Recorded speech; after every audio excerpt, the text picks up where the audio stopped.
일상을 향한 바울의 도전, 거룩과 사랑의 일상이라는 말씀의 제목으로 함께 말씀 나누겠습니다. 일상을 향한 바울의 도전, 거룩과 사랑의 일상. 여러분, 아는 것은 힘입니다.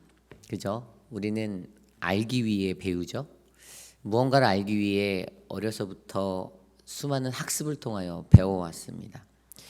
그래서 이 배움이라는 것이 있기 때문에 어찌 보면 오늘 이 시간 이곳에서 내가 가지고 있는 나이의 수량만큼 이 땅을 살아갈 때 우리는 그것들을 통하여 내 삶의 어떤 형편들이 더 편안해지고 또 지혜로워지고 그러한 삶들을 기대합니다.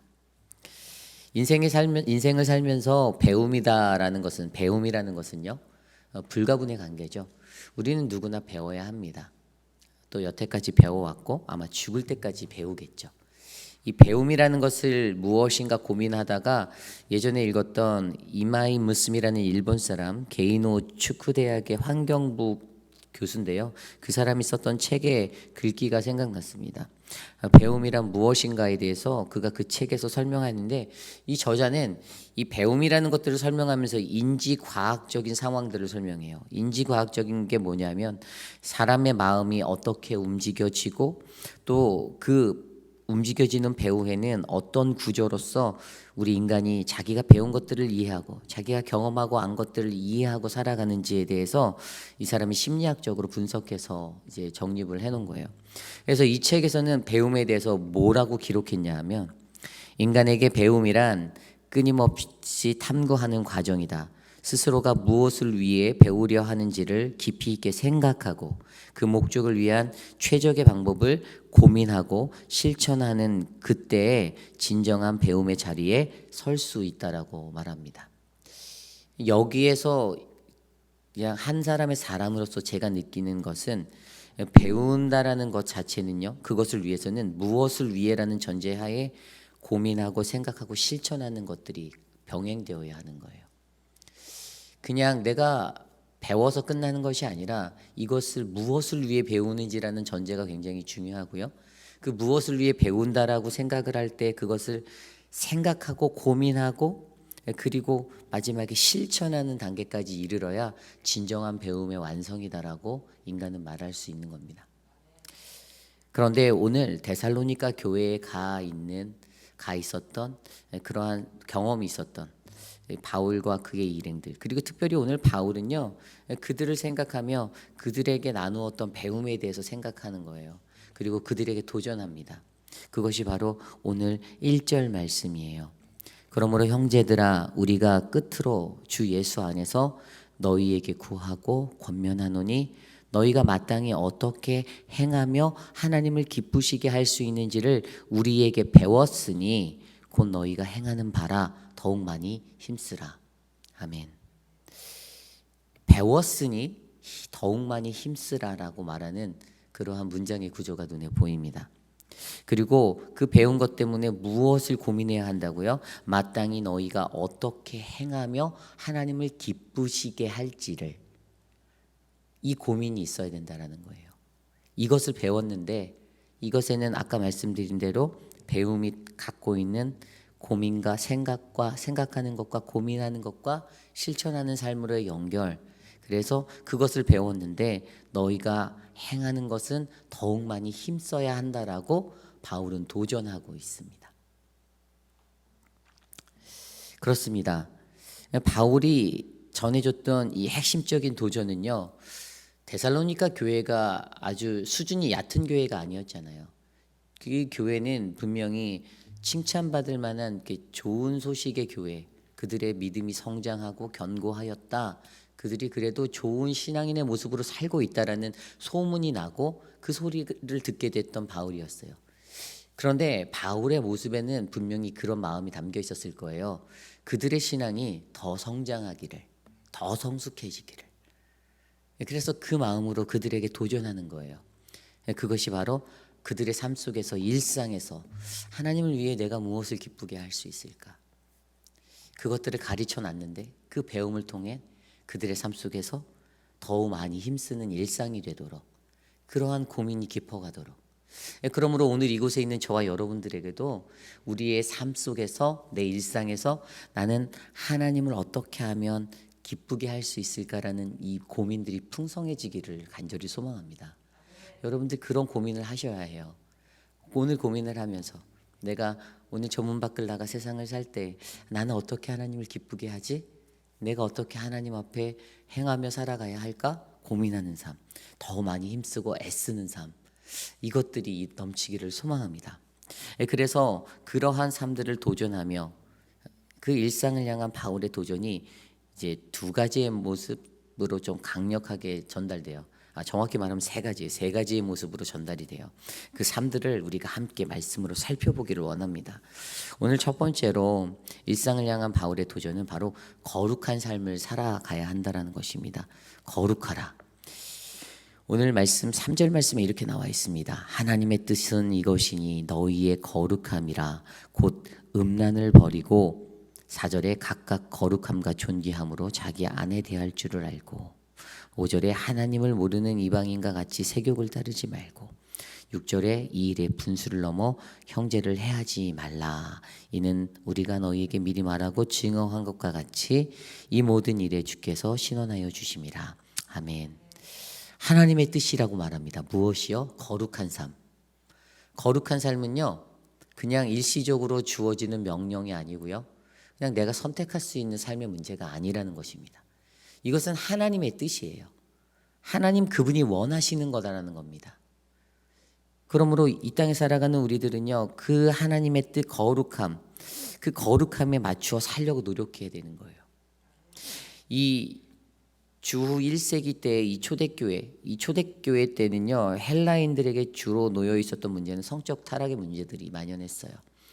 그들은 그냥 결혼이라는 것에 대한 신성시가 떨어진 인생을 살았습니다. 특별히 남자들이 문제였죠. 남자들은 그냥 내가 결혼을 하고 살았어도 내가 다른 여인들을 아내로 또 맞는 것, 다처제의 그런 제도들이겠죠. 그런 것들이 그냥 일상적이다라고, 그냥 이것은 죄가 아니다라고 생각했던 것들이 많았어요. 그리고 그냥 뭐 이제 성적인 만족을 원해서 자기가 살아가는 그러한 것들도 있어 오케이라고 생각하며 살았던 시대적인 배경이 있었습니다. 그 와중에 데살로니가 교회에 어떤 사람들이었습니까? 이방인들이 전도되어져서 들어온 사람들이 많았잖아요. 그런 그리스도인들이 태반이었잖아요. 근데 그들의 삶에도 분명히 알게 모르게 이러한 문화적인 배경과 자신의 삶의 풍습들이 자리 잡혀 있었을 거라는 거죠. 거기에서 사도 바울은 거룩함을 말하며 성적 순결에 대해서 강조하고 있는 겁니다. 그들에게 음란을 버리고 거룩함과 존귀함으로 자기 아내를 대할 줄을 아는 것, 하나님을 모르는 이방인같이 세욕을 따르지 말라는 것, 이 일에 분수를 넘쳐서 형제를 해하지 말라는 것. 이 형제를 해하지 말라는 게 무슨 말입니까? 성적인 문란함들 때문에 형제까지 서로 사이가 갈라지고 막 이런 일들도 만연했다라는 거예요. 그런 일들이 있을 수 있었던 거죠. 그런 것들을 다 절제하라라고 말합니다.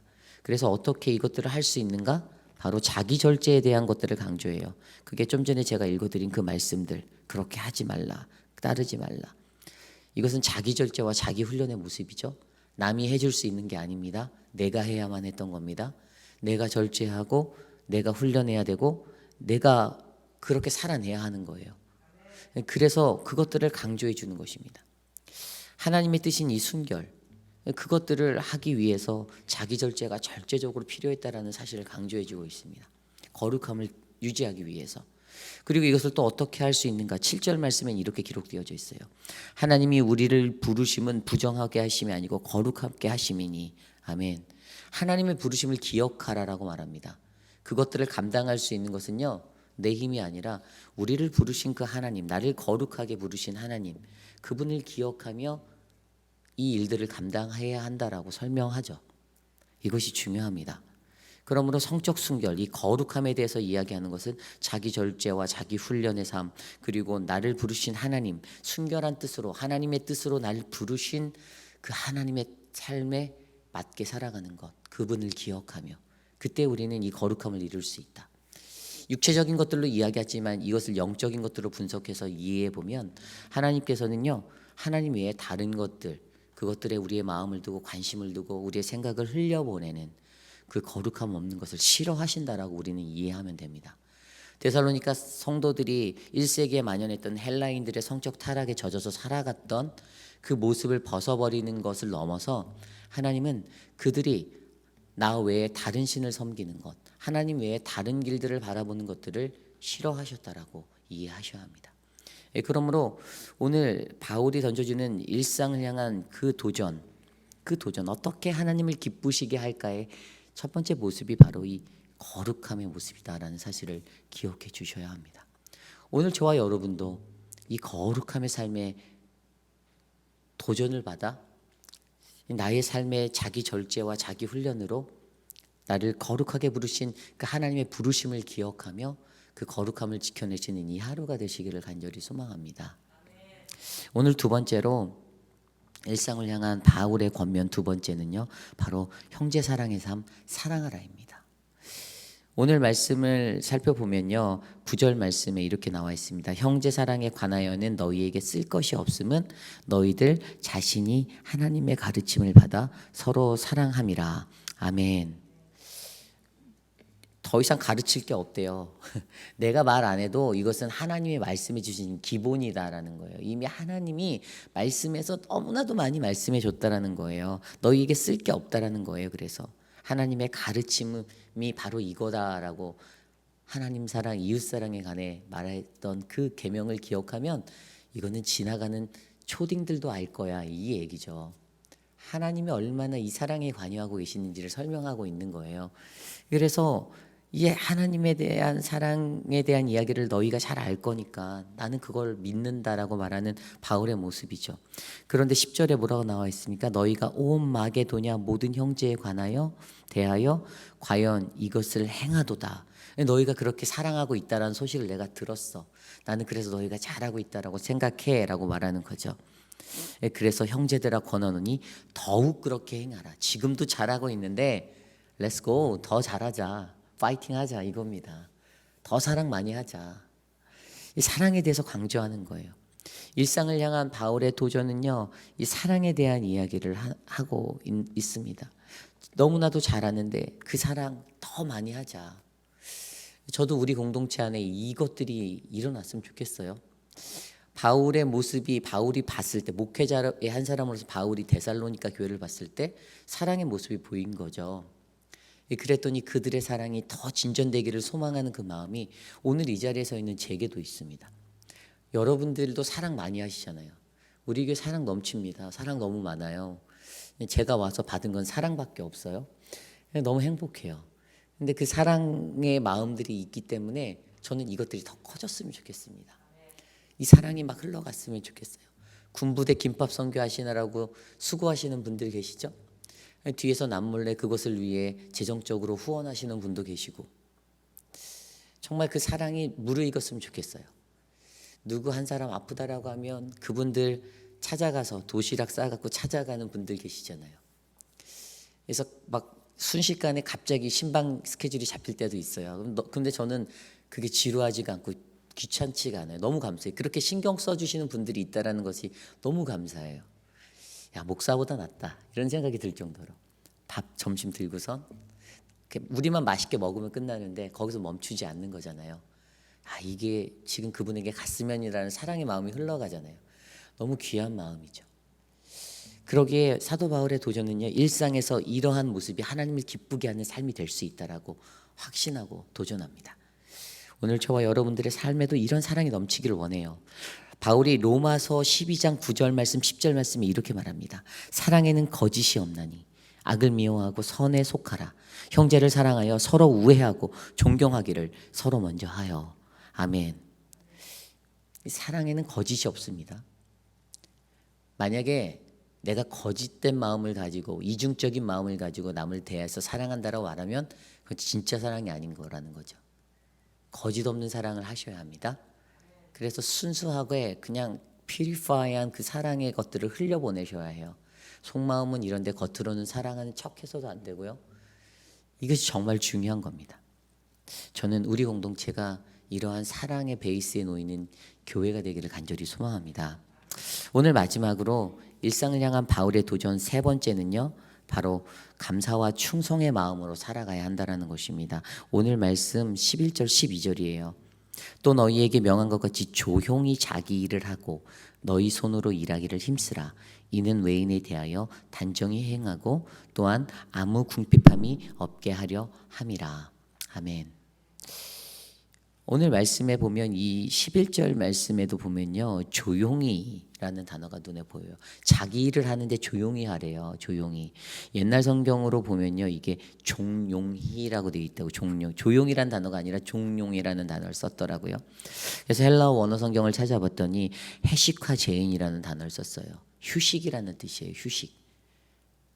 왜 휴식이라는 단어를 썼을까 생각해 봤는데, 어떤 일을 할 때 부산하게 하고 산만하게 하면 어떻습니까? 정신없죠.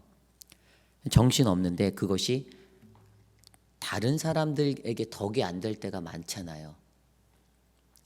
그러니까 어떤 일을 하든지 간에 조용히 일하는 것. 그래서 사실은 교회를 들여다보아도요, 막 요란하게 일하는 사람보다 말없이 묵묵하게 일하는 사람이 더 빛난다라는 사실들을 우리가 너무 잘 알지 않습니까? 조용히 일하는 것. 이게 굉장히 중요한 거예요. 하나님이 그것은 다 잘 알아주세요. 내가 얼마나 수고했는지, 내가 얼마나 귀하게 헌신했는지. 굳이 내가 그 일을 했다라고 떠들지 않아도 하나님은 다 아신다라는 겁니다. 그리고 그게 공동체의 덕이 된다라는 거예요. 오히려 내가 이거 합니다라고 하고선 일을 하는 사람들 때문에 공동체가 시끄러워질 수도 있다라는 겁니다. 그래서 이 마음을 사도 바울은 권면해 주는 거예요. 조용히 자기 일을 하고 너희 손으로 일하기 힘쓰라.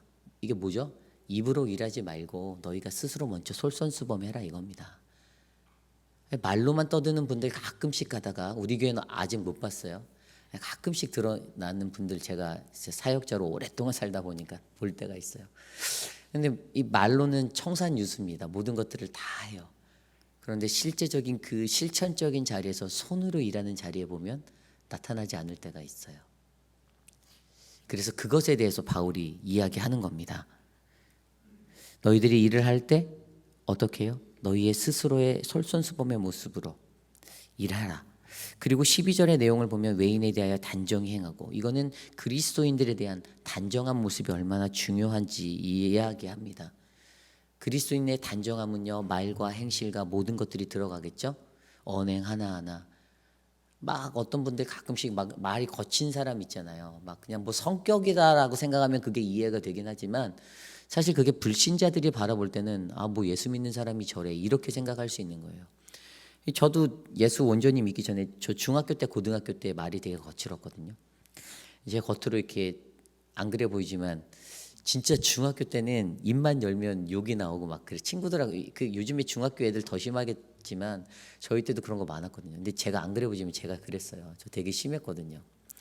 그래서 저는 이 말을 할 때 그런, 진짜 옛날에는 너무 막 욕도 많이 들어간 말을 막 그냥 쉽게 구사했던 과거를 생각하면 어떻게 사람이 이렇게 변했지?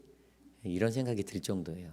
그래서 이 삶이라는 게, 그래서 제 친구들이 저 교회 안 다니는 줄 알았대요. 처음에 학교 중학교 때 친구들 같이 술 먹으러 다니고 이랬던 친구들이 난 너 교회 안 다니는 줄 알았어 이렇게 얘기하더라고요. 그래서 나냐 교회 다녀 이렇게 얘기했는데, 이 참 이런 부분들이 하나님께서 그들의 삶에 일상에서의 도전을 주시는 거예요.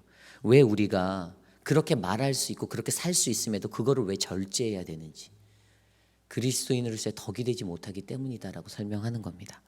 그래서 그거로 말미암아 또 한 가지, 아무 궁핍함도 없게 하려 함이라. 이것은 무엇입니까? 우리들이 궁핍함을 물리치는 인생을 살아가는 거예요. 자족할 수 있는 삶. 하나님 안에서 내가 자족한다. 예수 안에서 자족한다. 그러니까 기생형 인간이 되지 말라 이겁니다. 그러니까 기생형 인간이 되는 것이 좋지 않다라는 것이에요. 무조건 하나님 안에서 내가 만족하고 자족하고 감사함으로 살 수 있는 삶이 최고다라는 것들을 가르쳐 주는 겁니다. 이러한 것들을 통해서 무엇을 말합니까? 그리스도인의 삶을 항상 근면하고 성실하고 충성된 삶을 살아내야 된다. 이것을 권면하는 것이죠. 그렇습니다. 저는 오늘 이 시대를 살아가는 저와 여러분들이 그러한 그리스도인의 모습으로 살아갔으면 좋겠습니다. 항상 감사와 충성으로 내 삶을 돌아보고 내 삶을 돌보는 것, 내 삶을 관리하는 것 매우 중요합니다. 내가 말을 막 거칠게 막 하면서 저도 옛날에 그랬거든요. 아, 냅둬. 하나님 날 이렇게 만들었는데 나 만드신 대로 살게 좀 냅둬. 관념하지 마. 참견하지 마. 너나 잘해. 이게 제 옛날의 마인드였어요. 그러다 보니까 나중에 전도사가 돼서 그 모습으로 살기에는 이게 안 되더라고요. 지탄을 받는 거죠. 무슨 목회자가 저러냐고 막 이러면서. 그래서 조금씩 막 고쳐나가기 시작했어요. 말도 조금 거친 말도 안 하고 막 말하는 것도 좀 줄여보고. 이게 되게 굉장히 직설적으로 말을 많이 던졌었거든요. 그냥 딱 직설적으로 되게 아직도 그게 남아 있어서 가끔씩 직설적으로 나갈 때가 있어서 실수를 할 때가 있고 무리를 일으킬 때가 아직도 있어요. 근데 그것들이 우리 안에서 교정되어져 가는 거잖아요. 하나님의 사람이기 때문에. 하나님이 날 만드신 이대로 살게 냅둬라고 말했던 제가 나중에 돌아보니까 그런 하나님이 나를 보고 좋아할까 생각해 보니까 내가 그렇게 말하는 나를 좋아하지 않으실 것 같더라고요. 내가 널 그렇게 언제 만들었니라고 저희가 말씀하시는 것 같아요. 그래서 우리들은 돌아보아야 하는 겁니다. 그렇기 때문에 오늘 이 순간 우리가 이 자리에 모여 하나님께 나아갈 때 하나님은 동일하게 우리에게 도전하세요. 너희의 일상을 향한 도전은 거룩과 사랑의 일상이 되어야 한다. 감사와 충성의 일상이 되어야 한다. 데살로니가 교회를 향한 이 권면이 오늘 사랑하는 우리 회의빌 한인 장로교회를 향한 하나님의 권면이 되기를 저는 간절히 축원합니다. 그 어떠한 것보다도 우리는요 일상에서 삶을 살아가는 사람들이잖아요. 우리는 그날 종말을 기다리는 그날을 예비하는 성도의 삶을 살아야 합니다. 그것은 바로 오늘 우리가 살아내야 할 이 일상 속에서 하나님이 말씀하시는 그분의 뜻 거룩함, 그분의 사랑함, 그리고 그분이 주시는 감사와 충성의 일상, 성실하고 근면한 일상을 통해 세상 가운데 예수를 알지 못하는 자들에게 본이 되고 그들에게 빛과 소금이 되어야 하는 인생이 되어야 합니다. 저는 우리 모두가 그러한 인생이 되기를 간절히 축복합니다. 그 말씀을 위해 함께 기도하기 원합니다. 하나님, 내 삶을 돌보아 주십시오. 하나님, 내 삶이 하나님을 기쁘시게 하는 그 도전 날마다 꿈꾸고 고민하고 묵상하며 내가 일상에서 어떻게 살아야 될지 실천할 수 있는 삶 되게 하옵소서. 함께 기도합니다.